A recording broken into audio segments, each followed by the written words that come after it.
For decades, the West in Washington particularly has asked itself the question, how do you solve a problem like North Korea? Now it may be more urgent than ever as Jong Un and Vladimir Putin's heavily sanctioned regimes enter what appears to be a new era of friendship.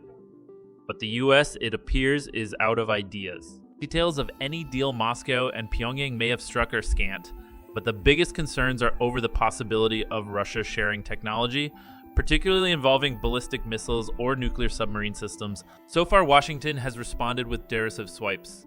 Mr. Putin is so desperate. He is begging a pariah nation for help and had to travel hat in hand across his country, and warnings of serious and as yet unspecified consequences. But there isn't much left in the American economic toolkit to lob at North Korea. As one State Department reporter joked, there may be a corner shop or two in Pyongyang that haven't been targeted, but that's about it. So how can President Joe Biden, who has been busy building alliances to counter China, bring the mercurial North Korean leader to the table? Hello, period. During a visit to Seoul in May last year, President Biden was asked by reporters whether he had any message for Mr. Kim. He responded, "Hello." Period. If Mr. Biden was indeed open to talks, as the State Department seems to suggest, this was a funny way of showing it, said Frank, a Northeast Asia expert from the United States Institute of Peace. He says this was yet another missed opportunity. A series of missteps and missed opportunities by both sides over the last 7 decades cumulatively led to the intractable situation we have today. Mr. Kim may seem uninterested. He has not responded to Washington's current offer to engage in talks anywhere and at any time.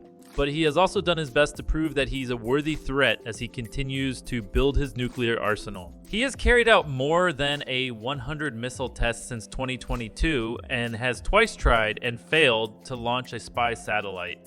All this while he was under the strictest sanctions ever imposed on his regime. I think the US underestimated how resilient and determined North Korea was to counter international pressure, Mr. Aum said. Many people across different administrations probably characterized the North Korea issue as a third-tier security concern and didn't accord it the full attention it required, either because it was a small country or constantly appeared on the brink of collapse. Experts believe this put Mr. Kim further down the priority list than he would like. The perceived risk from Beijing supersedes the risk from Pyongyang, according to Christopher Green, a Korean analyst with Crisis Group. I think the US has just decided that a strategy of deterrence and containment is the best that they can do, and I can understand why.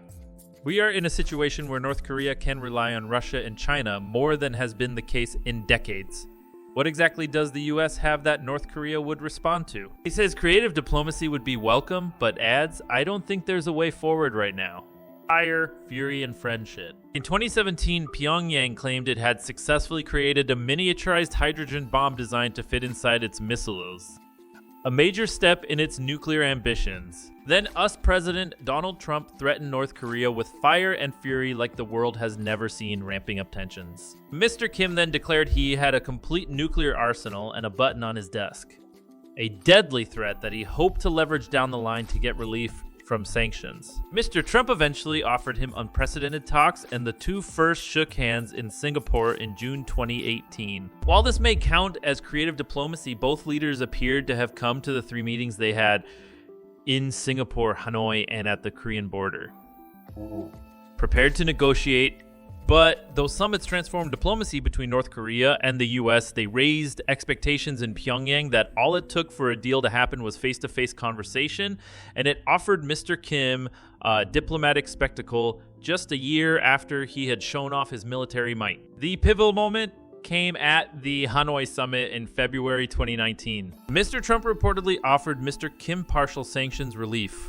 In exchange, North Korea would have to give up its major nuclear facility in Yongbyon.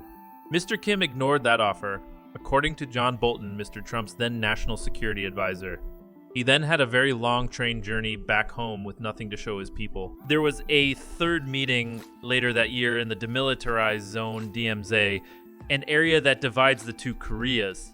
It was no less of a spectacle, but it yielded little. The damage had been done. After the bruising failure of the Hanoi talks, I believe Kim was even more determined to emerge in a stronger position with a bigger, more threatening arsenal, said John Lee.